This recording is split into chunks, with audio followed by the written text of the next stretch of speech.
Queria saudar aqui muito brevemente o meu colega Kelps Vasconcelos, secretário cultural da MB, que será o nosso mediador. Saudar também o professor Joaquim Maria Botelho, agradecer pela disposição de colaborar com a MB, ele que é um escritor, especialista em Machado de Assis, que é o escritor da noite, né? A obra da noite, Memórias Póstumas de Brás Cubas, um clássico da literatura brasileira, por que não dizer da literatura em língua portuguesa. Saudar para a nossa satisfação também a professora Ana Luísa Vilela, né, que nos assiste diretamente do Além-Mar, com um fuso horário um pouco desvantajoso. Professora, fique à vontade, a gente sabe que o fuso horário está um pouco adiantado, então para nós é uma imensa honra de tê-la tanto hoje como no nosso próximo encontro. Tá? Fazer uma saudação especial aos meus amigos, presidente de associação que eu vejo aqui, Max França, da Associação dos Magistrados da Paraíba, Andreu Marques, da Associação dos Magistrados do Rio Grande do Norte, o meu amigo de longa data, Getúlio, que nos assiste lá de Santa Catarina, que é da Justiça Militar.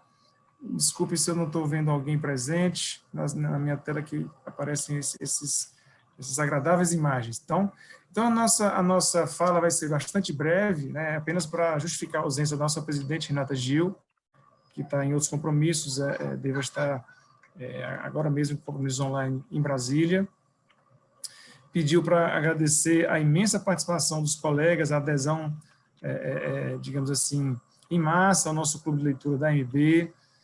É sempre bom registrar também um agradecimento à Associação Paulista de Magistrados, que foi a nossa afiliada que pensou mais cedo essa ideia de clube de leitura e com imensa satisfação cedeu, inclusive, o know-how de consultoria do nosso amigo Clementinho, que também está aqui presente, que tem nos ajudado bastante em consagrar esse clube de leitura. Tivemos um encontro há mais ou menos 30 dias atrás de lançamento do clube. Então, hoje, né, é o primeiro dia de análise de obras, né, e, bem rapidamente, eu passo a palavra ao meu amigo Kelps Vasconcelos, que vai servir como mediador e vai explicar para todos como mais ou menos vão funcionar as regras na data de hoje e nos eventos que vão se seguir. Então, muito obrigado pela adesão de todos, muito obrigado por emprestar um pouco do tempo de cada um para essa atividade que, ao fim e ao cabo, ela vem para que nós todos somemos, né, conhecimento e troquemos experiências, tá bom? Amigo Kelps, a palavra é sua.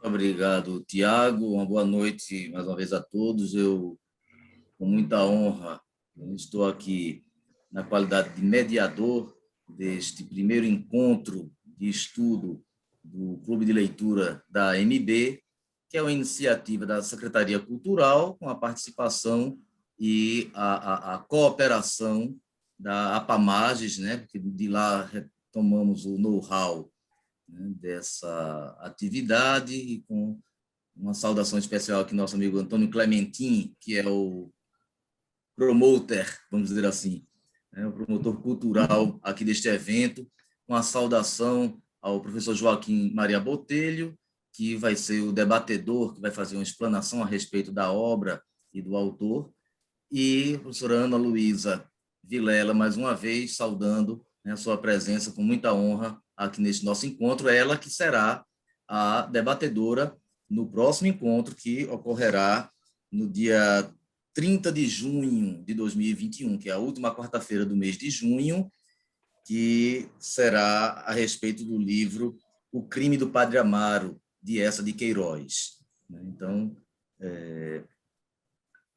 feitas essas saudações iniciais, e cumprimentando mais uma vez a todos os presidentes de associações e aos colegas magistrados aqui de todo o Brasil que aqui se encontram, vamos para uma breve apresentação do autor da obra, o Machado de Assis, e do nosso debatedor, Joaquim Maria Botelho. Bom, Machado de Assis, que dizer de Machado de Assis, um dos maiores escritores de língua portuguesa e, por que não dizer, um dos maiores escritores do mundo, né? Porque realmente a sua obra monumental,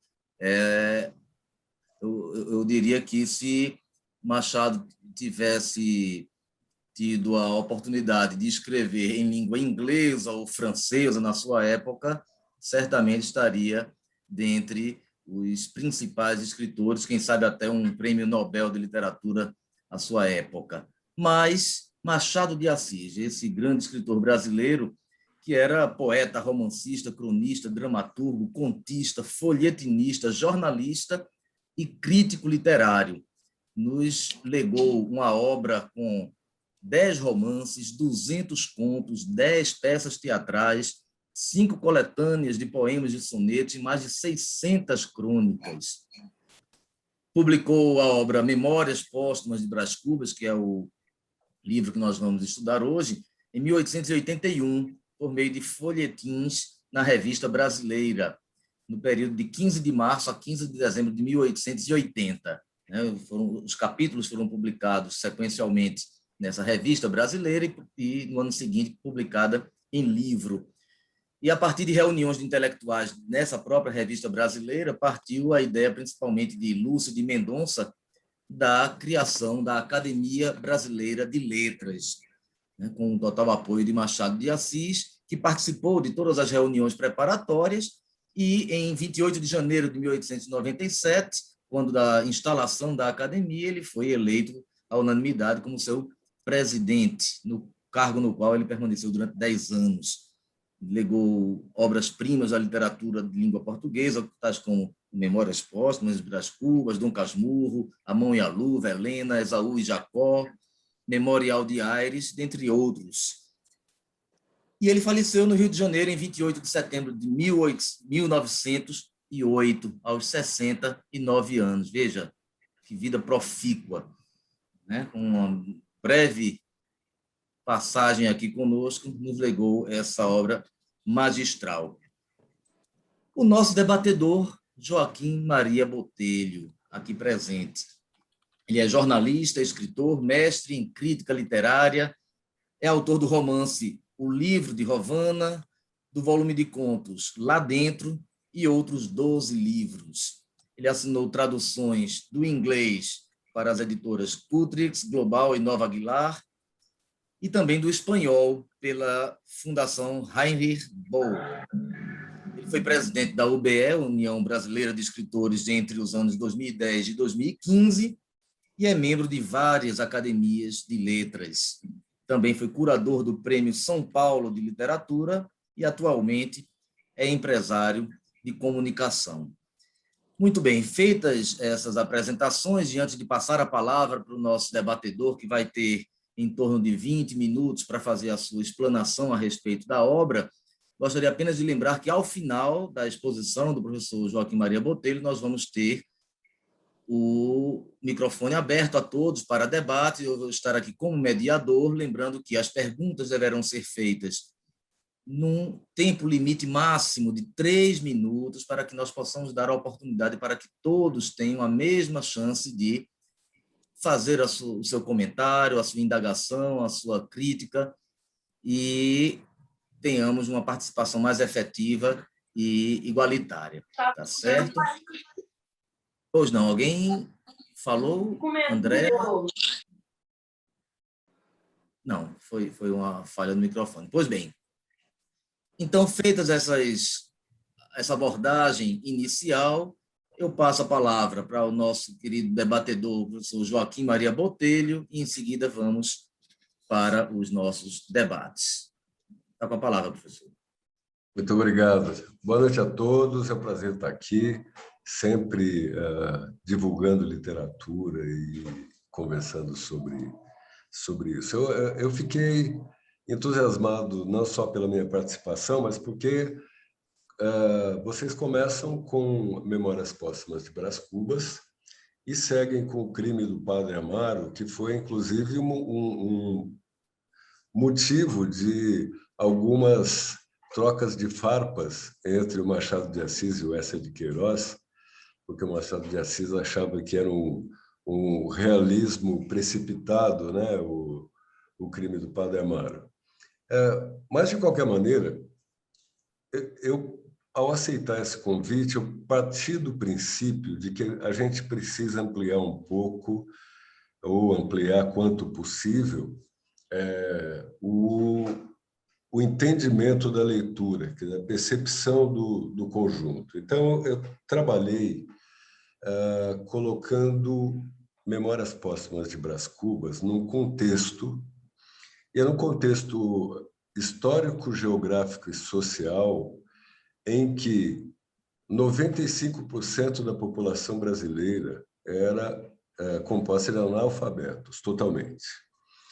Em cada tudo, todas as publicações, e o Kelps acabou de falar isso, as publicações eram feitas em fascículos, em jornais e revistas, até porque não tínhamos editoras no Brasil. Estamos falando aí do começo da segunda metade do século XIX.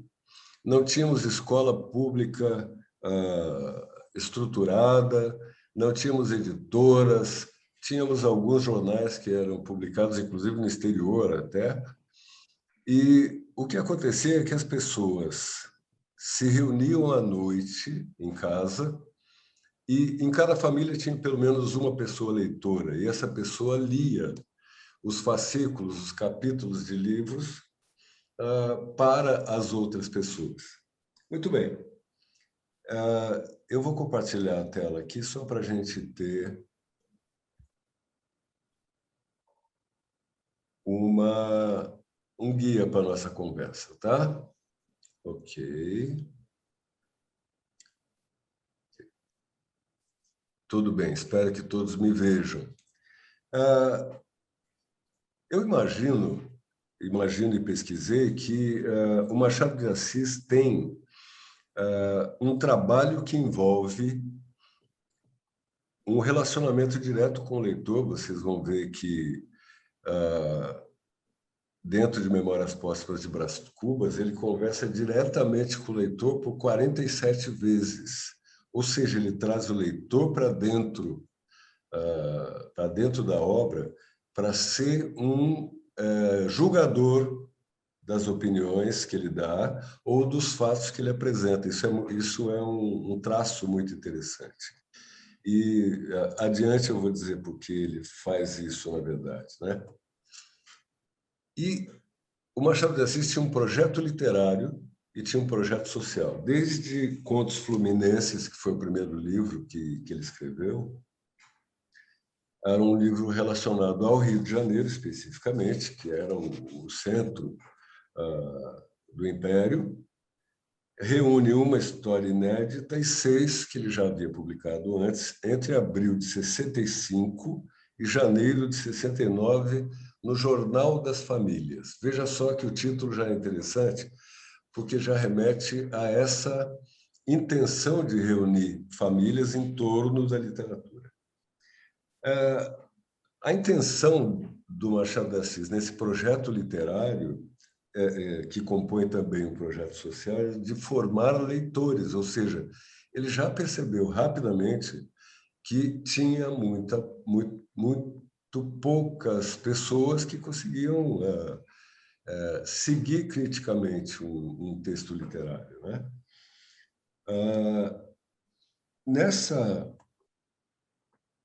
O que chama atenção na obra do Machado de Assis, e que é o que a gente ouve falar aí pelos estudantes e por quem não acompanha com muita profundidade a obra, é que imagina-se uma tendência generalizada de considerar que a escritura do Machado de Assis é tristonha, carrancuda, né? Como se toda a obra fosse narrada pelo Conselheiro Aires, né?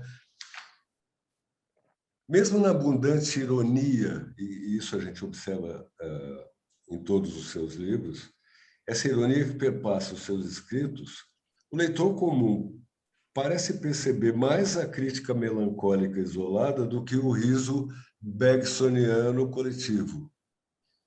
O Henri Bergson dizia que o cômico é inconsciente, mas também que o sujeito isolado não ri, o sujeito sozinho não ri. O riso é sempre de um grupo, isso é muito curioso, né? A tendência não é de todo infundada, porque uma das frases mais famosas do Machado de Assis, que está em Memórias Póstumas de Brás Cubas, sentencia a descrença no solidarismo do homem. Ele diz: não te irrites se pagarem mal um benefício, antes cair das nuvens do que do terceiro andar. Mas a frase, embora sintetize a visão machadiana de que o homem é egoísta e de que o sofrimento é inerente à condição humana, evidencia um fato positivo: o homem sonha com felicidade. Ok? E por que eu estou falando em riso? Porque essa crítica bem-humorada, e o que é, afinal, essa crítica bem-humorada do Machado de Assis, se não a procura de contribuir para corrigir desvios sociais e, portanto, ajudar a que se alcance a igualdade e a democracia, que é a base da felicidade social. Nós estamos falando aqui puramente em justiça e puramente em direito, né? Estamos falando de ridendo castigat mores, não é isso? Vamos lembrar que na segunda metade do século XIX, a sociedade brasileira era híbrida, baseada na afirmação de um capitalismo incipiente, que sempre esteve aliado a manifestações de atraso social, como a escravidão, latifúndio, etc. Né? Segundo Carlos Nelson Coutinho, que se utiliza de um conceito do Thomas Mann, o capitalismo brasileiro, ao contrário do americano e do francês, seguiu a via prussiana do desenvolvimento.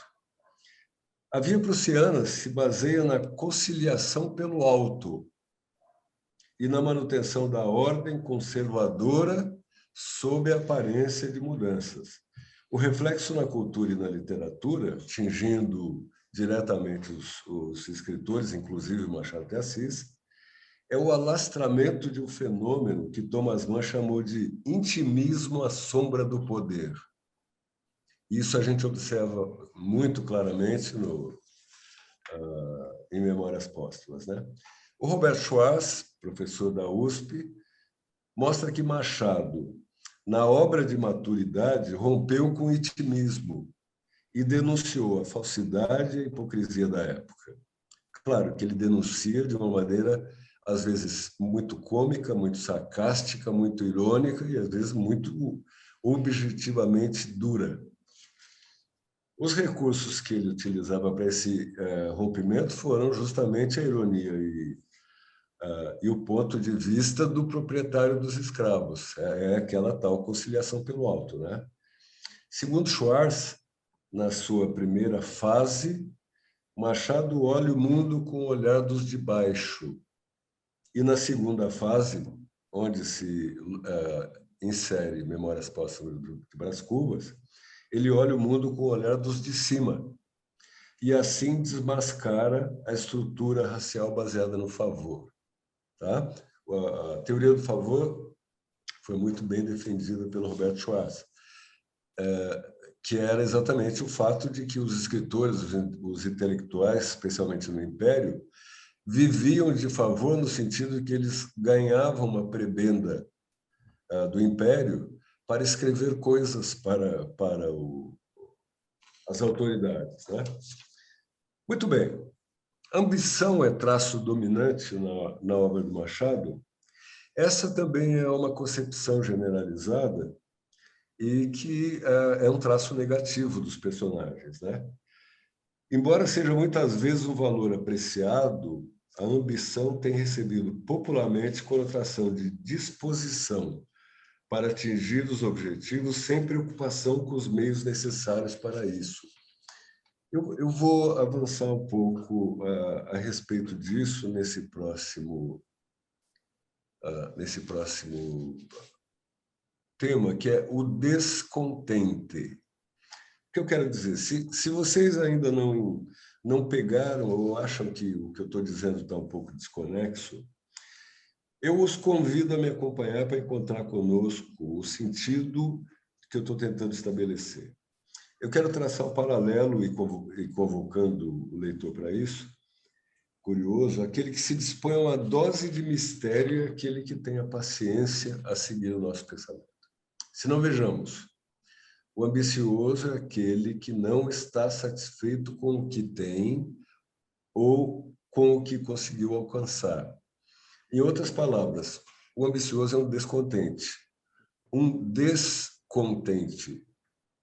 Portanto, podemos dizer que o ambicioso é aquele que busca a felicidade, aristotelicamente.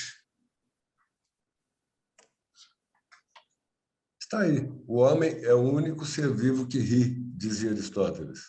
E o próprio Machado de Assis, lembrando o pensador grego, disse em 1889, não é só le propre de l'homme, é ainda uma necessidade dele. E só há riso, o grande riso, quando é público, universal, inextinguível, à maneira dos deuses de Homero, ao ver o pobre coxo Vulcano. Ou seja, até os deuses riem, né? Até os deuses riem e ironizam. Eu acho que esse traço é importantíssimo na obra do Machado de Assis, que é a convocação do leitor. Ele dedicou a sua primeira leva de romances ao tema da ambição. Sim, é verdade. O Bruxo do Cosme Velho, como ele era chamado, quis indicar essa condição inata de insatisfação de alguns personagens que se dedicam incansavelmente a atingir a felicidade, o contentamento. E se usam alguns de artes e manhas pouco louváveis, não será este o mérito que a gente quer analisar aqui, até porque homens são imperfeitos, como o mestre Machado mostrou com perfeição de analista. Eu estou fazendo a brincadeira aqui com o alienista, né? E eis aqui um vínculo do Machado com o direito. O que é a justiça, senão a tentativa de promover o bem-estar entre litigantes e queixosos? O julgador não quer deixar todo mundo feliz, tanto quanto possível? O que chama a atenção é que Machado de Assis dá indícios de que buscava mostrar a felicidade, ou, no mínimo, a busca pela felicidade em suas obras. Isso não se dá só pelo exemplo, a moda das fábulas e alegorias morais, nem é demonstrado na narração das peripécias ou na descrição dos arquétipos dos personagens, mas diretamente ao leitor, que está fora, mas, ao mesmo tempo, virtualmente dentro. Ele conseguia trazer o leitor para dentro da obra, conversando com ele, como vocês puderam acompanhar pelo texto. Desde a sua primeira obra em volume, que foi Contos Fluminenses, de 1870, o leitor é tratado como um personagem, sendo chamado a participar de uma maneira ou de outra. Miss Dollar, o conto de abertura do livro, traz o leitor para dentro do livro já na primeira linha. Machado de Assis abre o conto com esta frase: era conveniente ao romance que o leitor ficasse muito tempo sem saber quem era Miss Dollar. Portanto, envolver o leitor no próprio tecido da escrita é uma artimanha deliberada do mestre da leitura. Ele tinha uma profissão de fé. Ele costumava dizer, a guisa de profissão de fé é isto: a primeira condição de quem escreve é não aborrecer. Há uma visão pessimista em seus livros que se deve ao conceito de que o homem é um sujeito deformado em virtude do sistema social que o torna hipócrita. Pense que nós estamos falando do Rio de Janeiro na época imperial, né? E das notícias todas que ele tinha da sociedade francesa, especialmente na época. Muito bem, no entanto, o pessimismo do Machado de Assis não é absoluto e nem desanimador. É irônico, o que pressupõe, vamos voltar a Bergson, né? O riso é alguma realização do prazer, já que a felicidade plena é inatingível, né? Então, trazer o riso, trazer o aspecto irônico e cômico é, de certa forma, entregar uma parte do prazer, né? E ele dialoga com quem, afinal, né? Vou me remeter ao romance Ressurreição. O Machado de Assis desfere uma certeira flechada ao avisar que a obra se dirigia aos críticos. E quem são os críticos? Os críticos são os julgadores, né? São os juízes. juízes da sua obra. E ele diz claramente isso. Críticos literários, sabemos, não os havia muito na época. Então, a gente pode pensar que ou o livro foi escrito para umas poucas dúzias de pessoas, aí a gente vai para a introdução de Memórias Póstumas de Brás Cubas, né? O que não parece lógico, evidentemente, ou o autor queria despertar no leitor geral uma consciência de crítico, né? Portanto, elevando-se da condição de leitores normais para uma condição de leitores privilegiados, leitores modelo. Esse era um trabalho social, era um projeto literário e, ao mesmo tempo, um projeto social. Eu não sei se cabe aqui, mas talvez por ser muito longo, mas só vou dizer aqui, ora, pois, eu atrevo-me a dizer a boa e sisuda crítica que esse prólogo, desculpa, ok, perdão.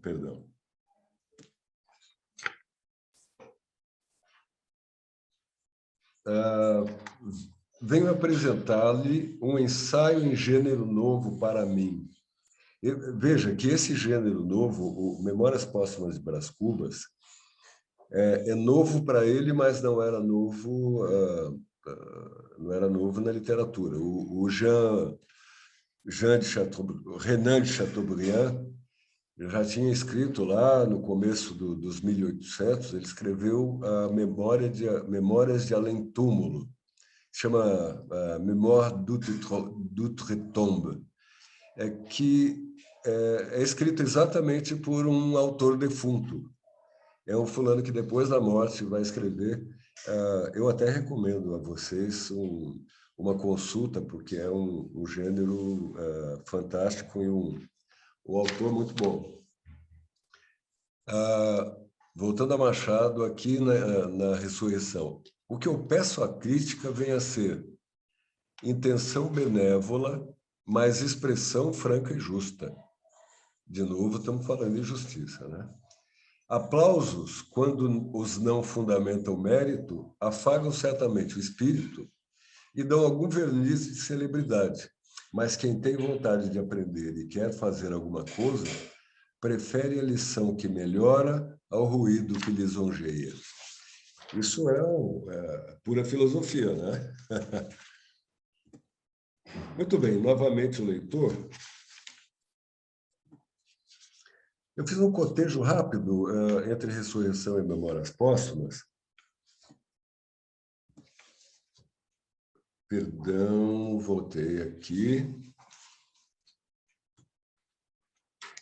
Porque logo no começo, vocês se lembram da introdução, em que ele diz que o Stendhal confessou haver escrito um de seus livros para 100 leitores, coisa que admira e consterna. O que não admira, nem provavelmente consternará, é se esse outro livro não tiver os 100 leitores de Stendhal, nem 50, nem 20, e quando muito 10. Ele está fazendo um trabalho que, ao mesmo tempo, mostra uma modéstia exagerada do autor, que não é ele, na verdade, é o Brás Cubas, né? E, ao mesmo tempo, um certo desapego em relação ao olhar dos críticos. Leia-me quem quiser. Ele até vai lá. Seria curioso, mas nimiamente extenso e, aliás, desnecessário o entendimento da obra. A obra em si mesma é tudo. Se te agradar, fino leitor, pago-me da tarefa. Se te não agradar, pago-te com um piparote e adeus. Essa é uma grande gozação, né? Uma boa ironia, mas tudo isso na boca do Brás Cubas e, de certa forma, falando diretamente com o leitor. De novo, chamando o leitor para dentro.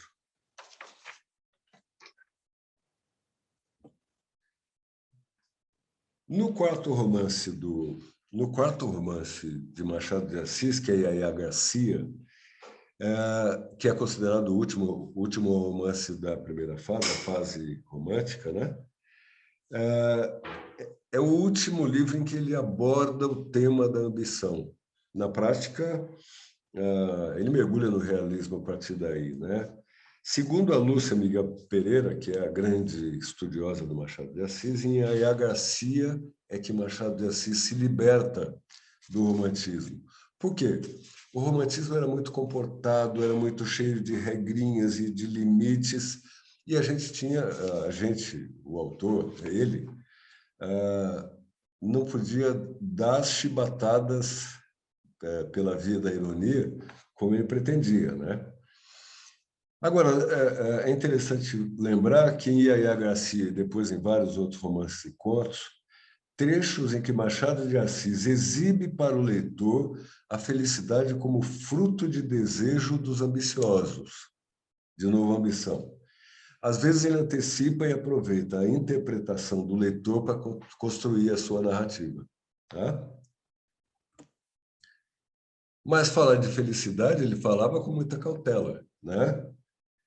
Ele diz, logo no início de Memórias Póstumas, também é uma frase em que ele diz claramente, se dirigindo ao leitor, uma frase que funciona como recomendação. E ele diz: creiam-me, o menos mal é recordar. Ninguém se fie da felicidade presente. Há nela uma gota da baba de Caim. Corrido o tempo e cessado o espasmo, então sim, talvez se pode gozar deveras. Porque entre uma e outra dessas duas ilusões, melhor é a que se gosta sem doer. Percebe como ele vai cuidadosamente, mas, de novo, ele vai à felicidade, à realização dos desejos, à intenção, né? E, falando em intenção, remete a essa noção de que, bom ou mal, o homem quer ser feliz. Então, se a gente pensar como julgador, e aí o Machado de Assis está fazendo esse papel, mesmo que o homem tenha má índole, né? Mesmo que ele seja mal, digamos assim, quando ele tem um desejo, ele tem uma intenção, ele tem a intenção de ser feliz. A forma como ele escolhe pode ser criminosa, mas a intenção, a base filosófica, né, é a busca da felicidade. Porque a vida tem sombras, como não? O leitor vai reconhecer que ninguém consegue ser 100% feliz o tempo todo, né? O Thomas Hobbes, que nós estudamos muito, né, que era um pessimista convicto, descreve o homem em seu estado natural como um egoísta, um egocêntrico inseguro, que não consegue leis nem tem conceito de justiça. Não conhece leis e nem tem conceito de justiça. Ele segue os ditames das paixões e desejos, temperados com algumas sugestões da sua razão natural, né? Por isso, segundo Hobbes, existe o processo político civilizatório que serve para aperfeiçoar o homem ao convívio social. O Chateaubriand, depois do Rousseau, diametralmente opostos, rezava que o homem é basicamente bom, como sabemos, e que a sociedade, com os seus desvios, os corrompe. Mas no cadinho de todos esses pensamentos fica a convicção geral de que o homem, animal gregário, precisa se aperfeiçoar e, por isso, busca uma elevação pessoal e social que podemos chamar de ambição. O objetivo que move essa procura pode ser falacioso, mas o crescimento em si, a ambição em si, é elogiável. E eu já me encaminho para avançar para a próxima final. São 4 razões que o Machado de Assis, pela boca do personagem Brás Cubas, indica o fato ou a tragédia de Brás Cubas não ter alcançado a felicidade. E está lá, né? Esse último capítulo é todo de negativas. Não alcancei a celebridade de emplastro, não fui ministro, não fui califa, não conheci o casamento. É só a gente fazer um balanço dessas 4 coisas e você percebe quais são as tensões sociais que moviam pessoais e sociais que moviam não só esse personagem, mas a sociedade da época, falando dos de cima, né? E eu quero encerrar minhas considerações aqui falando do leitor roedor. Lembra-se que a dedicatória desse livro é ao verme que primeiro roeu as carnes frias do meu cadáver, dedico como saudosas lembranças estas memórias póstumas. Já é uma grande gozação, né? Já é uma grande ironia. E, ao mesmo tempo, tem uma profundidade filosófica interessante. Porque, vamos lembrar, de novo, o favor, segundo Schwartz, é o núcleo em torno do qual o Machado cria, é o núcleo da sua narrativa, né? A maioria dos personagens não trabalha, vive de rendas ou do favor, se vocês pensarem em todas as obras do Machado. A sua denúncia sofreu, entretanto, aquela limitação do discurso romântico. Em A Mão e a Luva, por exemplo, não aparecem os escravos, com a ligeira exceção de um escravo que surge uma única vez para servir o café ao Estevão. O escravo, que era a base da sociedade de então, é o personagem ausente da obra de Machado. Essa ironia e essa superioridade de narrador da segunda fase do Machado podem ser definidas como uma desfaçatez de classe, segundo Schwartz, né? Sua preferência estava em desenhar aspectos do psiquismo humano e revelar os valores desgastados de uma sociedade desencadeadora de comportamentos e situações equivocadas. Nossa hipótese é de que, além dos condicionamentos históricos levantados pelo Herbert Schwartz, o Machado queria denunciar a realidade social da época e, para isso, criou um estilo sibilino e sugestivo com o intuito de ser lido por um público acostumado ao folhetim romântico. Perceba que ele está querendo elevar o leitor, né? Para ser aceito, ele se serve das tramas românticas e dos casos de adultério, que chamam a atenção, mas faz a pessoa ler. Para levar ao leitor a sua visão de mundo, ele adota o estilo da digressão, né? Cada capítulo é um pouco... Perdão? É um pouco a descontinuação do anterior, né? E vai formando um mosaico de capítulos curtos e longos, num estilo digressivo. E, dessa maneira, ele tenta construir o leitor roedor, que é o leitor que vai roer as frias carnes do cadáver dele. Percebem a metáfora, né? Era o que eu tinha preparado para vocês, eu vou parar de compartilhar e agradeço pela paciência. Muito bem, professor Joaquim. Agradecemos muito aí pela sua exposição, sua explanação, que realmente vai suscitar um grande debate, né, um desdobramento, né, com os comentários aqui de todos os participantes, né? Eu gostaria de parabenizá-lo pela clareza e perspicácia aí dos destaques desses pontos mais, digamos, mais interessantes da obra. Obrigado. Memórias Póstumas de Brás Cubas. Na verdade, eu só quero acrescentar que eu não quis ficar estritamente vinculado a Memórias Póstumas de Brás Cubas, até para dar uma amplitude melhor do alcance que o Machado de Assis quis ter propositadamente em toda a sua obra, né? Perfeito. Muito bem. Antes de iniciarmos os debates, gostaríamos também de fazer uma saudação aqui a Jaime de Oliveira, ex-presidente da AMB, que também já se encontra aqui presente, ele também é participante do Clube de Leitura, e um dos mentores deste clube, que partiu dele a sugestão para que pegássemos da experiência da APAMAGES para que a ampliássemos para um universo maior de magistrados pelo Brasil, por intermédio da AMB. né? Então, fica aí a nossa saudação a Jaime. Professor Joaquim, para iniciar os debates e começar já a provocação, começar já aqui um desdobramento de toda essa explanação, né?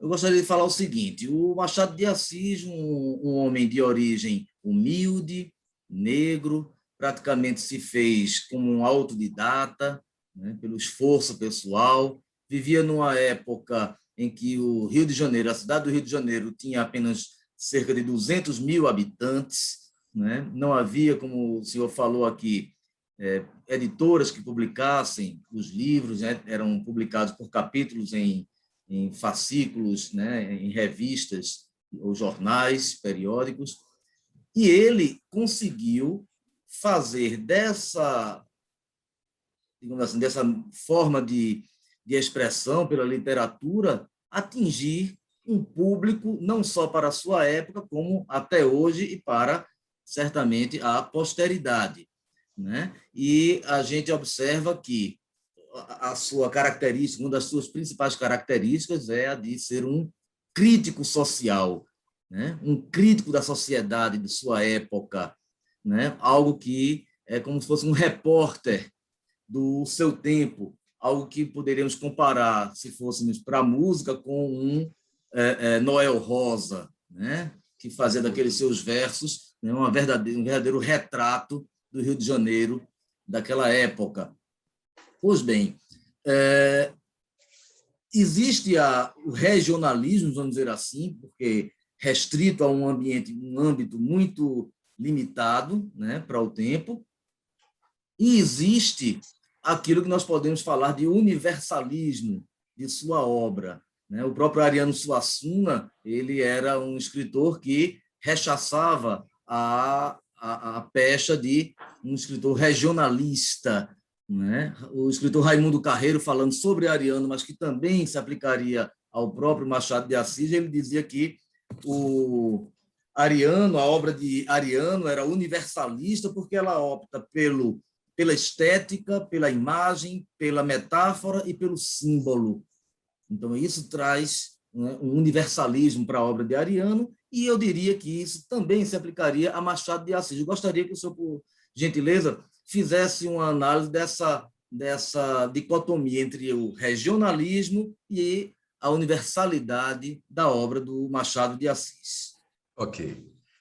A gente costuma, aliás, eu conheço muitos críticos que consideram que o regionalismo é uma corrente literária superada, etc. É uma bobagem isso. Se você pensar em Guimarães Rosa, que é alguma coisa mais regionalista e mais centrada no local do que a obra do Guimarães Rosa, e, ao mesmo tempo, ele mesmo dizia: o sertão é o mundo. Ou seja, se eu falar da minha aldeia, como dizia o Tolstói, se eu falar da minha aldeia, eu posso falar para o mundo. O que eu considero, naturalmente, o Machado de Assis tem todos os méritos por ter evoluído, crescido por vontade própria. Ele foi autodidata, aprendeu francês sozinho, conheceu a arte da poética e trabalhou a arte da poética profundamente. Mas eu me reporto a um pensador alemão chamado Ludwig Wittgenstein, que ele, bom, eu posso discordar dele, do pensamento político dele, do posicionamento que ele tem, mas ele tem uma frase que se aplica em semiótica que que ele dizia o seguinte: os limites do meu mundo são os limites da minha linguagem. Né? O que significa isso? Significa que eu só vou ampliar o meu alcance, o meu conhecimento, na medida em que eu aumentar meu repertório. E eu só aumento o meu repertório de conhecimento e de expressão. A literatura nada mais é do que linguagem, né? Pela leitura. A literatura é a grande mestra da humanidade, não é? Se a gente pensar nessa frase do Wittgenstein, que os limites do meu mundo são os limites da minha linguagem, o meu limite esbarra no limite do meu vizinho, né? No limite de quem está perto de mim. E aí a gente entra na frase do Jean-Paul Sartre, que dizia que o inferno são os outros. Então, é isso. Se a gente aumenta nosso alcance, a gente vai empurrando o outro e vai forçando o outro a aumentar o repertório dele também.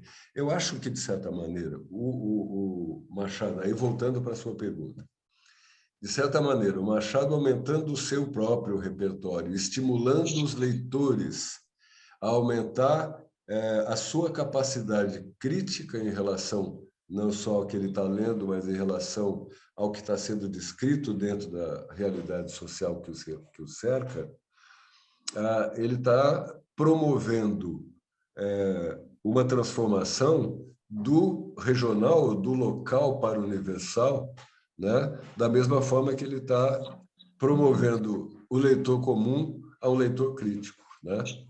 Eu acho que é muito injusto falar que o regionalismo morreu. O regionalismo é um desdobramento do modernismo, um dos primeiros desdobramentos do modernismo, inclusive, né? Muito bem. Vamos iniciar aqui, então, os debates, né? Vamos tentar ordenar da seguinte forma. Quem quiser fazer o uso da palavra, acena com aquela mãozinha que tem aqui, logo tem lá embaixo na tela, raise hand, né? E nós vamos anotando aqui a sequência de quem for levantando a mão para que a gente possa passar a palavra. E aqueles que, porventura, não quiserem falar, né, por timidez ou alguma outra limitação, até problema técnico, e quiser também fazer alguma pergunta pelo chat, né, dentro do horário até às 20 horas, nós estaremos aqui para passar para o professor Joaquim Botelho, tá certo? Cada pergunta para que ele possa nos responder. Pois bem, o que primeiro já levantou a mão, e eu já passaria então a palavra limitada, por favor, a 3 minutos, para que possa estender a todos a mesma oportunidade, o doutor Davi Menezes, do TJ do Maranhão, que foi o primeiro a levantar a mão. Por gentileza, vou chamar Davi, tirar um pouco do formalismo, está com a palavra. Obrigado, Kelps. Boa noite, amigos. Boa noite, professor Joaquim Maria Botelho. Aproveito para parabenizar aí pela sua exposição, nos esclareceu muito, enriqueceu mais ainda a leitura dessa obra do Machado de Assis. Tive a oportunidade de revisitar depois de mais de 15 ou 20 anos, sei lá, que da primeira vez na adolescência, e de redescobrir, né, Machado de Assis, tanto com a leitura como com o complemento da sua exposição. Há muitos pontos interessantíssimos, atuais, nesta obra que poderíamos mencionar, né? Mas eu queria destacar aqui uma frase que me chamou muita atenção e que está no capítulo 4º, ele trata da ideia fixa. Ele diz assim: quem não sabe que ao pé de cada bandeira grande, pública, ostensiva, há muitas vezes várias outras bandeiras modestamente particulares, que se hasteiam uma sombra daquelas, e não poucas vezes lhe sobrevivem. Só um segundo, Davi. Doutora Laura, por favor, se puder desligar o microfone. Desculpe. Sim. Pois não. Nós percebemos quão atual é essa passagem, né? Dos interesses escusos, em que nós percebemos ainda hoje que instituições, associações e até alguns discursos supostamente políticos, defesas políticas de um lado ou de outro, trazem embutido ali no bojo interesses secundários, né? Não necessariamente aqueles que estão ali na aparência mais evidente. E era sobre isso que eu queria comentar e destacar com os amigos, e que se o senhor quisesse fazer um complemento sobre essa passagem, bem como, para encerrar minha participação, que me chamou muita atenção também já no capítulo 51, a chamada lei das equivalências das janelas, que ele fala, né? Que a gente aprende que, no popular, sempre que Deus, né, dá uma aprovação, coloca ali ao lado um consolo também. Sempre que vem uma dificuldade, surge uma nova oportunidade para a gente. E aqui, nesse período de pandemia que estamos passando, podemos fazer esse paralelo, né? É uma janela que se fecha do contato com o mundo físico, mas também que se amplia a janela aqui virtual e possibilita para todos nós esse encontro na noite de hoje. Muito obrigado, professor, e fica aí meu comentário. Muito obrigado, Davi. Lembrando que o seguinte a usar a palavra é o colega Anselmo Oliveira, tá? Então, o professor Joaquim está com a palavra. Pois não, Davi, muito bem observado, é isso mesmo. Eu acho que ele fala que Deus te livre, leitor, de uma ideia fixa, né? Aquela ambição desenfreada que se disfarça de várias maneiras. E a sua lembrança da pandemia e das janelas, muito bem posta, inclusive, lembra um pouco o mito da caverna, né? Se a gente pensar, tem um pouco a ver com a visão distorcida de quem está dentro da caverna, não é isso? Então dá para a gente fazer uma análise assim, mas muito bem observada. Gostei da referência. Abraço aí para o nosso Maranhão. Obrigado. Muito bem, com a palavra, então, o colega Anselmo Oliveira. 3 minutos. Boa noite a todos e a todas, colega Kelps. Eu aqui de Aracaju, na beira do Atlântico, aqui no Nordeste, em Sergipe. Feliz da vida por essa aula que mistura literatura, poesia, romance e, acima de tudo, filosofia, com o professor Joaquim. Professor Joaquim, eu posso estar enganado, mas essa questão que o senhor colocou da importância do regionalismo, que para muitos já tinha sido morto, né? Na verdade, ressurge fortemente. Eu lembro muito, e eu queria ouvir sua opinião, que Saramago, que para mim seria o segundo melhor escritor em língua portuguesa, o primeiro é o Bruxo do Cosme Velho, parte também desse mesmo princípio regionalista para tratar de algo universal. Eu queria ouvir sua opinião sobre isso e saudar a MB, parabenizar a MB, parabenizar a Academia Paulista de Letras. E quer dizer, professor Joaquim, que nós somos confrades, eu sou da Academia Sergipana de Letras aqui. Um grande abraço. Que bom.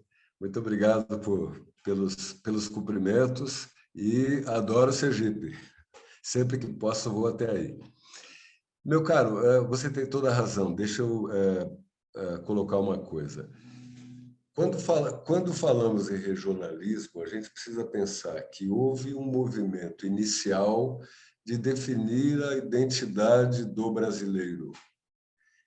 E o primeiro movimento regionalista, que na verdade é o primeiro movimento modernista, veio com José de Alencar. Bem ou mal, ele veio buscar o tipo brasileiro, né, para mostrar, com os exageros da época, com os cerceamentos da linguagem, etc., com as exigências sociais e tudo mais, mas ele foi o primeiro regionalismo, foi o primeiro movimento modernista que, com base regionalista, foi lá José de Alencar, que se seguiu depois com alguns outros, né?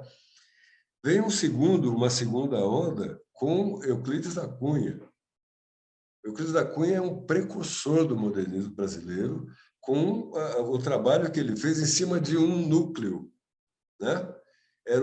Na verdade, 2 núcleos, o núcleo do vilarejo lá de Canudos e o núcleo do litoral cheio de dinheiro e cheio de autoridade, com o exército à mão, né? Bom, colocado isso, desculpa a segunda parte da sua pergunta. É a relação do Saramago, ok. Saramago e Machado, eu acho que tem alguma coisa em comum nessa conexão de trazer o que é muito local para o universal. Perfeito. Não, eu já vou direto para Saramago, pensando em A Jangada de Pedra. O que é a Jangada de Pedra, senão o Reino de Portugal deslocado da União Europeia? Né? Na verdade, é uma alegoria política. e absolutamente política, de fundo socialista e tal, né? Se você pensar no ensaio sobre a cegueira, aquilo é uma coisa fantástica. Tem uma narrativa, tem um apelo de linguagem que a gente consegue ver a cor, aquela cor meio leitosa, né, que os personagens veem. Então, de qualquer maneira, os dois, Machado e Saramago, o Machado se orienta para o Rio de Janeiro, que era o seu quintal, e o Saramago se orienta para Portugal. Tudo que ele escreve, né? O Evangelho segundo Jesus Cristo, etc., está tudo em cima de locais, história e pensares do povo português, né? Então, você tem razão, os dois estão muito próximos. Eu me atrevo a dizer que talvez eu concorde com você de que Saramago é o segundo melhor. Um abraço aí para o Sergipe. Muito bem. Anselmo, se você puder desativar a mãozinha aí da tela para que não confunda a sequência. Muito obrigado. Bom, está na vez agora, pela sequência, a colega Lívia Simone Cardoso. Uma palavra, querida. Você está sem áudio, Lívia. Perdão. Boa noite Isso, novamente. agora. Boa noite, eu quero parabenizar a AMB, a Secretaria de Cultura da AMB e todos que estão trabalhando, né, no projeto Clube de Leitura, né, nesse Clube de Leitura. Acho fantástica a ideia, é apaixonante realmente, por inacreditável que pareça, eu nunca tinha lido Memórias Póstumas de Brás Cubas, e li a obra para esse evento, né? Tive a grata oportunidade, né, dessa leitura fantástica, magnífica. Professor Joaquim Maria, parabéns pela sua apresentação. Obrigado. Perfeita, magnífica. Joaquim Maria Machado de Assis também era Joaquim Maria, mesmo. né? Exatamente. Xará. Xará, exatamente. Professor, a respeito dessa obra inaugural do realismo na literatura brasileira, né? Lendo o livro e vendo algumas críticas e alguns textos a respeito, gostaria que o senhor falasse um pouquinho mais sobre, não apenas sobre essa inauguração de uma nova escola literária, mas da importância da obra não apenas para a literatura brasileira, mas para a literatura em língua portuguesa. A importância do Machado de Assis dentro da língua portuguesa como um todo. Ok. Lívia, eu diria que o Machado de Assis não inaugurou exatamente o realismo no Brasil, porque em Memórias Póstumas de Brás Cubas ele é sutil, né? Ele resvala, ele se esgueira pela narrativa de uma maneira não tão aberta. O grande realista no Brasil, na verdade, desculpa, que escreveu sobre as favelas do Rio de Janeiro, isso no começo do Aloysio de Azevedo. O Aloysio de Azevedo é o grande realista do Brasil, mas dentro do que o Machado conseguiu no realismo, que ele até censurava um pouco, ele não queria ser aceito como alguém dedicado ao realismo. Tanto que ele censurava Eça de Queiroz, quando escreveu O Crime do Padre Amaro, porque diz que ele foi escancarado demais, que ele abriu coisa que, por estilo, Machado era mais contido, era mais reservado, ele ia com mais cautela, né? Agora, eu acho que a importância dele mais fundamental em razão da linguagem que ele usa, da qualidade da linguagem que ele usa, do estudo da psique humana, né? E das análises das relações sociais, do que propriamente pelo realismo, entendeu?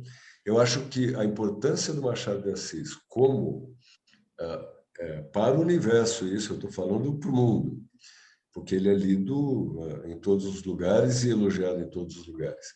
É pela qualidade do trabalho que ele faz com a linguagem, pelo uso de todos os recursos que você vai observar lá. Tem catacrese, tem metáfora, tem silepse, tem o que se você buscar tem lá. Quer dizer, é uma obra científica. A metodologia de narrativa do Machado de Assis é científica. Quando a gente fala que a coisa é meio desconexa, não é desconexa, não, é orgânica. Então, esse trabalho de inteligência, de belo trabalho pela linguagem, o conhecimento da psique humana e das relações sociais é que dá essa grande importância. O fato dele ser realista é realmente pouco relevante. Tá bom? Muito bem. Vamos adiante. O próximo inscrito, nós temos o colega Vanilson Fernandes. Com a palavra, amigo. Muito obrigado, Kelps. Boa noite a todos os colegas. Falo aqui de Belém do Pará. Em regozijo com a exposição do professor Joaquim Maria Botelho, realmente bastante aprofundada, né? Gostaria de parabenizar a AMB e a Associação Paulista também pela iniciativa, né? Eu acho que o direito não dá conta da vida, né? Eu acho que cada vez mais a gente precisa da literatura, precisa desse lenitivo, até porque existe uma relação muito imbrincada entre direito e literatura. Então, deixo aqui meus parabéns à AMB e à Associação Paulista de Letras, tá? Professor, eu queria que o senhor comentasse, basicamente, a importância de Memórias Póstumas de Brás Cubas como uma análise da formação e da consolidação. Quando a gente lê um livro por mês... Desculpa, eu gostaria de pedir ao colega Maximiliano que desligasse, ou a técnica, que desligasse o microfone, por gentileza. Pois não, muito obrigado. Pois não, Vanilson, continue. Obrigado, Kelps. Eu gostaria que o senhor fizesse um comentário, né, que fizesse a abordagem dessa radiografia que o Machado de Assis faz da elite política, econômica, intelectual brasileira do final do século XIX, e inclusive mencionando a questão das negativas. Eu achei bastante interessante. Eu já tinha lido também, como alguns, eu acho que aqui há bastante tempo, e revisitei a obra agora, e é impressionante como a gente vai tendo outro olhar à medida que a gente vai avançando e que a gente faz outras leituras. Então, eu gostaria que o senhor comentasse essa radiografia que o Machado faz, né, da nossa elite, da elite brasileira, essa formação. Acho interessante aquele capítulo final que o senhor mencionou, das negativas, né? Mas veja que ali ele diz que ele não ganhou não manteve o sustento com o suor do rosto dele, ou algo semelhante, né? Enfim. Sim, assim, meio que profetizando, parece que um país que é avesso ao trabalho, uma elite que é avessa ao trabalho manual, que queria pontuar. Enfim, eu queria que o senhor fizesse essa comparação, tá certo? E também gostaria que o senhor tocasse na questão do emplasto Brás Cubas. A gente vive aí uma pandemia e apareceram vários emplastos Brás Cubas aí, né? Como todos nós gostaríamos de ter um emplasto Brás Cubas para nos aliviar as dores e a melancolia. Que bom seria, né? A gente sempre em busca dessa felicidade que o Machado trabalha muito bem, que a coisa não é fácil, tanto é que o Brás Cubas, né, pensando sobre o emplasto, vai abrir a janela, cata um vento, pega uma gripe, talvez uma gripezinha, né? E acaba vindo a ter uma pneumonia e vai a óbito, né? Então, eu gostaria também que o senhor falasse dessa questão e até do momento que a gente vive em relação, traçando esse paralelo com esses remédios milagrosos que alguns propõem para o momento o momento atual, traçando esse paralelo com o nosso emplasto Brás Cubas. Uma boa noite a todos e um grande abraço, professor. Obrigado, obrigado. Eu acho que você foi muito feliz aí com essa vinculação que foi feita. Agora, eu penso que na obra do Machado ele se refere a um grupamento de pessoas apoiadas. Era um período escravocrata, vamos lembrar que esse livro foi escrito bem antes da abolição, né? Era uma corte preguiçosa, suja, mal intencionada, e que vivia dos favores do Império, né?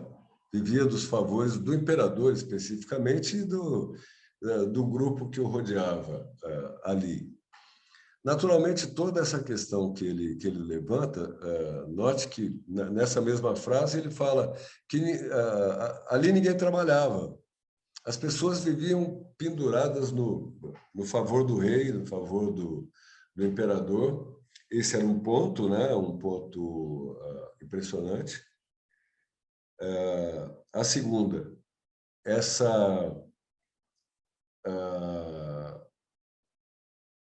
eu estou pensando aqui na vinculação do emplastro. O emplastro, que foi uma invenção gaiata, na verdade, o emplastro representa você, em vez de trabalhar, você dá um jeitinho de fazer uma leniência. Em vez de curar a ferida, você bota um emplastrozinho lá e alivia naquele momento e acha que resolveu o problema. É claro que nós estamos vendo isso aí acontecer a todo momento hoje, né? É uma maneira, eu acho que foi uma maneira do Machado de Assis dizer, pô, essa gente, em vez de trabalhar, fica arranjando pretextos, arranjando fórmulas mágicas para ganhar dinheiro, na aparência de que estão produzindo alguma coisa. E é claro que não se produzia quase nada. Aí ele tem também, certamente, uma chicotada a outros escritores da época que ele considerava menores, né? Esse ponto precisa ser considerado. Agora, nós estamos muito acostumados com isso desde essa época, né? Sai governo, entra governo, o fulano ele quer passar um concreto em cima do rio. Paulo Maluf fez isso em São Paulo. Ele pegou o rio Tamanduateí, que inundava as avenidas marginais ali. O que ele fez? Ele mandou colocar uma pista em cima e canalizou o rio. Você imagina se ele resolveu o problema? Ele jogou o problema lá para frente. Isso foi um emplastro de bascula muito claro, né? E outras coisas que a gente vê aí no setor educacional, por exemplo, cada ministro que entra, educação é um exemplo, mas educação, saúde, segurança, etc. Cada ministro que entra não quer continuar o trabalho do que veio antes. Ele quer cancelar aquele e iniciar um outro. Ou seja, ele bota um emplastro em cima daquele, como se... Eu acho que essa discussão, se a gente enveredar por aí, a discussão vai longe, mas o que nos chama a atenção é que o Machado já enxergava uma certa esprit de corps, né? dos brasileiros da época, que, na verdade, eram os portugueses, né? A elite, a grande maioria da elite era portuguesa, inclusive que teve que ser expulsa na independência pelo 2 de julho da Bahia, pelas rebeliões do Pará e tudo mais, né? Mas ele já entendia que o brasileiro tinha um desvio de origem que precisava ser denunciado e que precisava ser corrigido. Ninguém fez isso a partir da leitura dele, infelizmente, né? Desculpa se eu me estendi. Não, fantástico. Eu gostaria de lembrar a todos que continuam abertas as inscrições. Quem quiser fazer uso da palavra, que levante a mãozinha. Tiago, né, pediu ali logo a palavra primeiro. Eu vou passar a palavra ao nosso vice-presidente cultural e de tecnologia, Tiago Brandão, para que ele também possa fazer alguma provocação aí. Vamos lá, Tiago. Obrigado, Kelps. Também para me unir aos demais, parabenizando o professor pelas reflexões. E aí, professor, não é só nos ministérios do Executivo, não, tá? Muito, assim, com as limitações que os cargos nos impõem, mas essa cultura de cada um que chega, querer fazer do seu jeito, ela se espraia. Eu acho que tem muito de DNA do Brasil e dos demais poderes também, se que você me entende, né? Uhum. E em todos os níveis. A gente não tem nem como criticar o colega do lado, né, o tribunal ao qual a gente é vinculado, em todos os níveis. Quanto mais se sobe os degraus, mais a gente vê isso, né? Enfim, mas no que tange a obra, professor, a nossa leitura fica bem nítida, né? Essa peste irônica, né? Que Machado de Assis ele aborda desde as situações do dia a dia, digamos assim, as relações profissionais, como alçar na época, né? Postos, né? Mais significativos. Ele trata com tanta simplicidade, né? Que a gente se transporta para aquela época e diz, poxa, mas para alguns era muito fácil, tudo era muito fácil, né? De repente ele dorme do dia para a noite, tem uma cadeira no parlamento, né? E alguém oferece, está aqui uma cadeira no parlamento. Então, assim, a gente observa muita ironia com essas facilidades, né, da época para muito poucas pessoas, né? A gente sabe.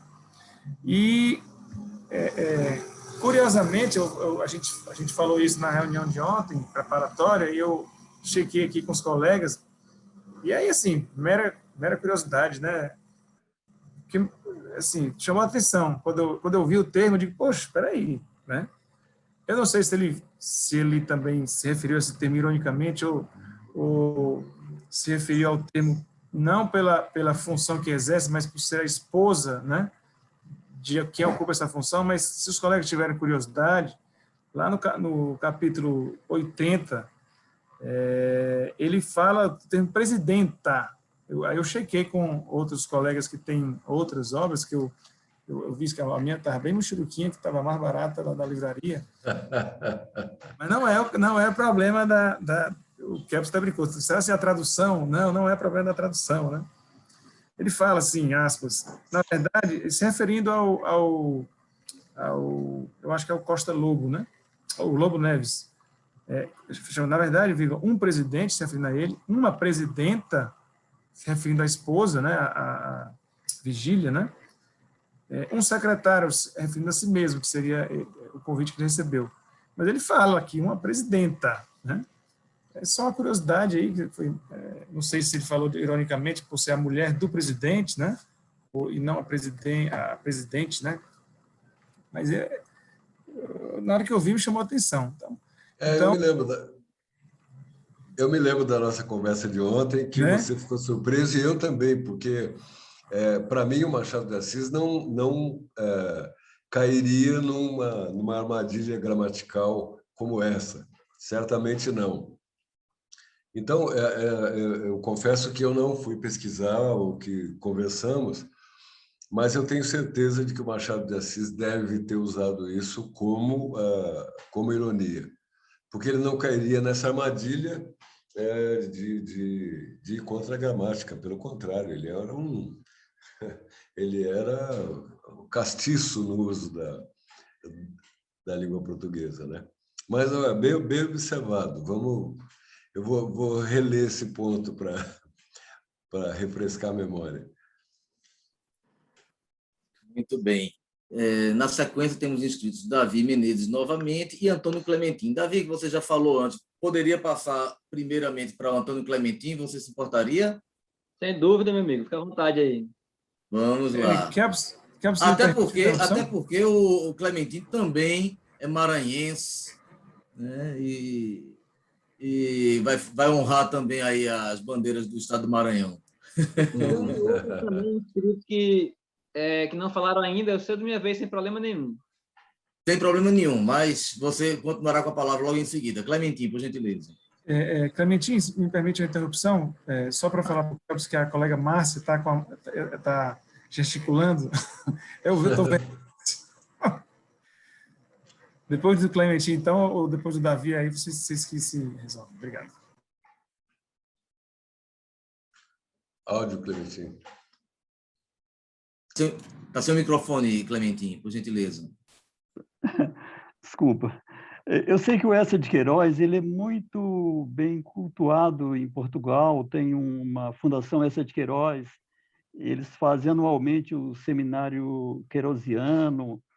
Em todos os países, assim, eles têm culto aos seus grandes nomes da literatura. Da Rússia, então, né, se fala do Dostoiévski, Tolstói, Tchekhov, né? Você acha que o Machado de Assis, considerando a grandiosidade da obra dele, ele é bem tratado aqui no Brasil, ele é bem divulgado, ele é bem promovido a sua literatura? Como é que você vê isso? Em comparação a Eça de Queiroz, por exemplo. Tá. Não, eu acho que ele é muito bem divulgado. A academia das universidades do Brasil considera, com razão, o Machado de Assis estuda muitíssimo. A gente pode pesquisar aí rapidamente, você vai descobrir milhares de teses de doutorado, de mestrado a respeito da obra do Machado. Embora não exista essa profusão de associações que estudem, etc., ele é estudado consistentemente, frequentemente e desde sempre, não só pela academia, mas pelas entidades culturais, etc. Eu acho que o Machado de Assis é, de longe, o autor brasileiro mais estudado merecidamente. Perfeito. Muito bem. Já estamos às 19h49 aqui pelo meu relógio, para que a gente não se estenda além das 20 horas, para tentar manter ao máximo, né, o compromisso com o horário no início e no encerramento, né? Vamos deixar as inscrições com os que já estão inscritos, na sequência Davi Menezes, em seguida Márcia Kern, finalizando com Max Nunes de França, tá certo? E aí nós em seguida faremos o encerramento com o anúncio da programação dos próximos encontros. Com a palavra, então, colega Davi Menezes. Meu amigo, queria mais uma vez me dirigir ao professor Joaquim, no sentido da reflexão quanto ao tema da escravidão, né? Que muitas pessoas falam que Machado de Assis teria deixado de abordar com mais profundidade esse tema, e, pelo que eu fiquei sabendo, alguns estudiosos já estão revisitando esse tema na obra machadiana e encontrando elementos que mostram o contrário, né? Eu não sou nenhum especialista no tema, mas nessa obra específica de Memórias Póstumas, desde no capítulo 68, um trecho que eu achei muito interessante, quando ele fala, né, o Brás Cubas, que encontrou um preto que vergalhava outro preto na praça, né? E qual foi a surpresa dele ao perceber que aquele preto que estava vergalhando o outro era um que havia sido libertado pelo próprio pai do Brás Cubas, né? E, diante do pedido dele, ele parou de vergastar ali o escravo que tinha sob seu domínio. Eu acredito que aqui já não deixa de ser um aspecto já um pouco crítico, né? Mostrando que esse lado da escravidão, essa cultura reprovável, ficou tão impregnada na cultura brasileira que mesmo aqueles negros que se libertavam da escravidão no primeiro momento achavam natural que eles passassem também a serem, logo que pudessem, senhores e escravos, né? Embora tenha o lado da psicologia, de a pessoa querer ali uma forma de vingança, mas eu acho que também tem um traço cultural de achar normal né? Eu passei por isso, consegui me livrar, mas não tem nenhum problema fazer a mesma coisa com o outro, né? Como nós percebemos ainda hoje que pessoas que saem da linha da pobreza, por exemplo, e se tornam ricas, e daí passam a explorar os pobres iguais às que eles eram na situação anterior. Era só a observação final, e mais uma vez parabéns e obrigado. Eu acho que você tem toda a razão. Homo homini lupus, né? Quer dizer, o fulano quando se eleva e se eleva sem a sustentação filosófica, literária, de conhecimento, ele cede aos seus instintos de subjugar o seu próximo, né? Eu tinha pensado nessa questão, penso muito nessa questão, porque o movimento negro dos últimos tempos tenta embranquecer o Machado de Assis, negando a ele posições mais firmes sobre a abolição da escravatura e dando ao Lima Barreto, pretendendo enegrecer ou empretecer mais ainda o Lima Barreto, fazendo com que o Lima seja digamos assim, o ícone do abolicionista, é isso que eu quero dizer. Então, há um embate nesse momento, há um embate que, de certa forma, é um pouco ideológico, um pouco étnico, um pouco, não vou dizer racial, mas que é um movimento de afirmação e pretende se afirmar o Lima Barreto mais do que o Machado de Assis nesse caso. Eu acho que o Machado de Assis realmente fala pouco de escravidão, até porque vamos pensar, o Aristóteles tinha escravos, era considerado absolutamente normal, né?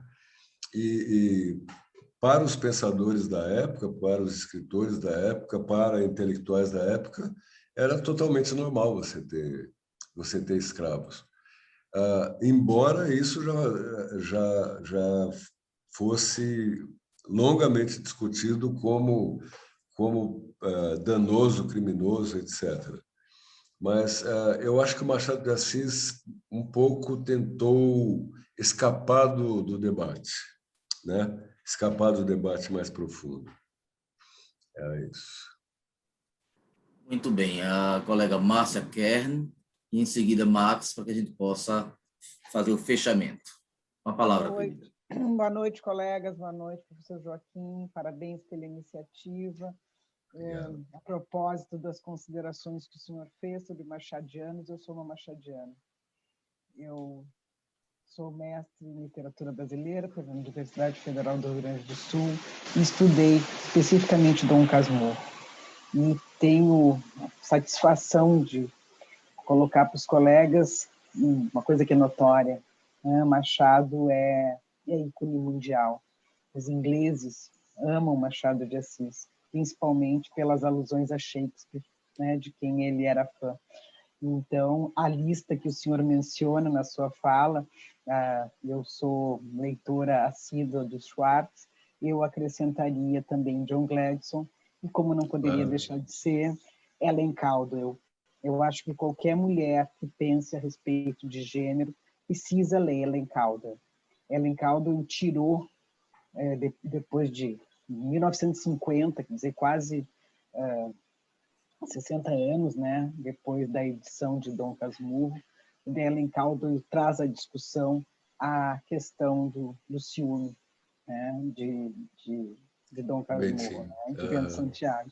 Então, eu acho muito importante, nesse contexto, né, que o senhor permitiu, então, abrir, né, para toda a literatura machadiana. Então, eu, como mulher, eu gostaria de também convidar os colegas, quando eu posso colocar no grupo, faço um sarau com uma artista, uma cantora e uma atriz, justamente baseados, né, tendo como vértice Dom Casmurro, né? Então, eu precisava, né, fazer essas duas considerações, né, a respeito desses dois escritores maravilhosos né, e que nos trazem. Enquanto a questão dos leitores, eu acho que basicamente o que a gente pode pensar também é na questão do leitor desavisado, né? O Machado, como rei da lacuna e rei da ironia, ele brinca muito conosco, principalmente com os bacharéis. A gente acha que está agradando e na leitura a gente vai ver que é crítica em cima de crítica. Machado criticava muito os bacharéis, né? Então, ele joga a corda e depois puxa. Não, muito bem observado. Eu agradeço a sua lembrança. Eu nem me detive a comentar ou fazer qualquer comparação com Dom Casmurro, porque é uma obra tão densa e tão contundente que é preferível falar dela sozinha. Ela merece mais, mas parabéns, é isso mesmo. E eu só lembraria também da Lúcia Miguel Pereira, que fez um trabalho de pesquisa fantástico sobre o... Não, é que a Lúcia o senhor mencionou, né? Eu já tinha mencionado, acrescento, né? A Lúcia o senhor mencionou, enquanto mulher, né? Isso aí. Um abraço para o Rio Grande do Sul. Obrigado, Márcia. Passar a palavra agora para o Max Nunes de França, o nosso presidente da Associação dos Magistrados da Paraíba, que está fazendo um brilhante trabalho aqui no nosso Tribunal de Justiça. Max, com a palavra, meu amigo. Microfone. Desculpa. Uma boa noite. Serei breve para que a gente possa cumprir o horário.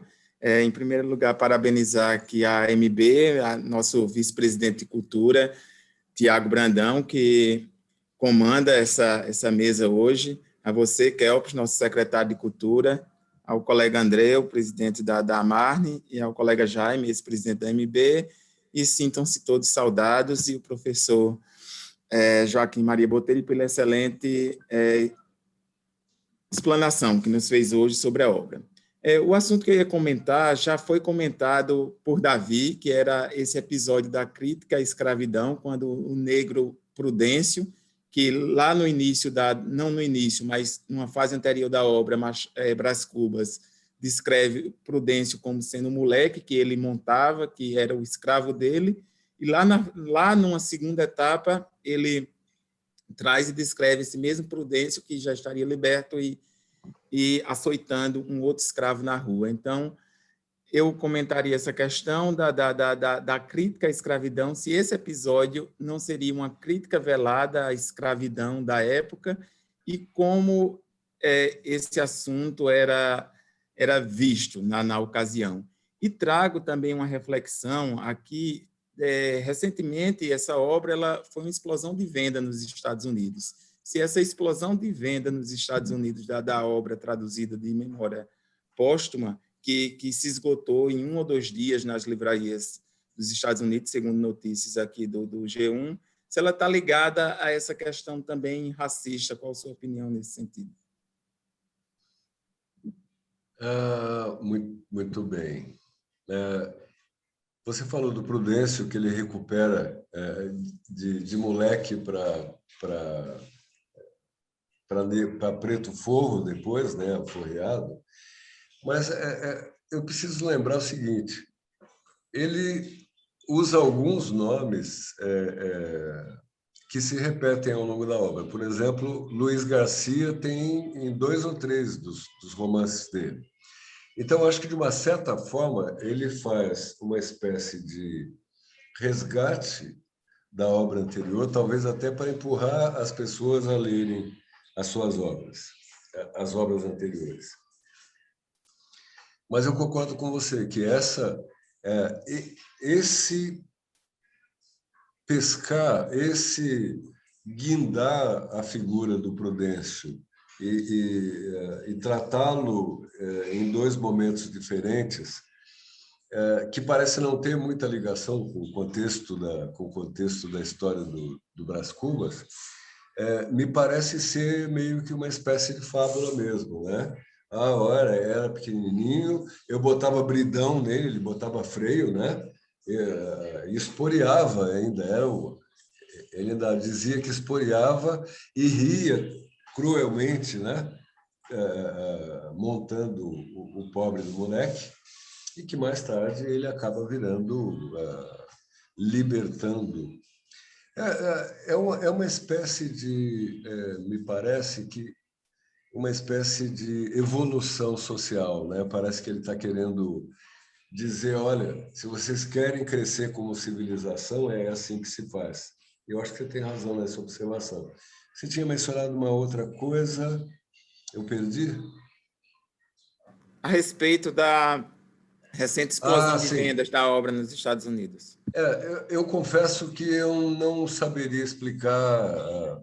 Eu acompanhei, me surpreendi favoravelmente, evidente, mas eu confesso que eu não saberia te explicar a razão desse movimento imediatamente, até porque ele não tem tanta vinculação a nenhum episódio recente, como o George Floyd ou coisas que foram mais comoventes na sociedade americana, né? Eu vou ficar te devendo e prometo que eu vou estudar para eu mesmo saber a razão desse sucesso relâmpago, né? Obrigado.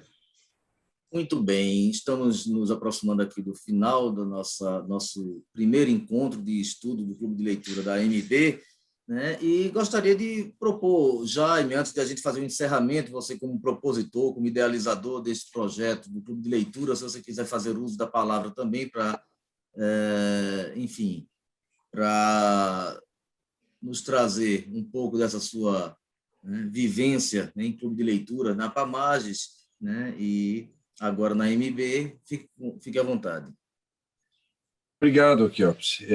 Na verdade, para fazer aqui alguns agradecimentos, primeiro ao Joaquim Maria Botelho, pela colaboração, pela parceria, né, que ele tem tido com nossos clubes de leitura, muito especialmente aqui em São Paulo, via Clementinha, que eu também agradeço imensamente pelo apoio que nos tem dado.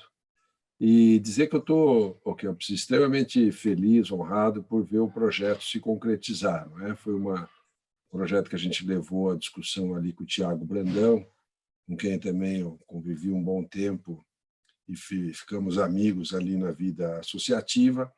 E ele agora, na vice-presidência cultural da AMB, pode implantar um projeto que sempre foi uma preocupação nossa. Na AMB, à ocasião, nós conseguimos fazer o concurso literário, também conduzido pelo Clementin na assessoria, e foi uma iniciativa inicial ali para que nós pudéssemos fortalecer esse aspecto cultural da AMB. A AMB é uma entidade hoje totalmente focada, né, no seu aspecto institucional, e nós temos que encontrar meios dessas atividades paralelas e importantes.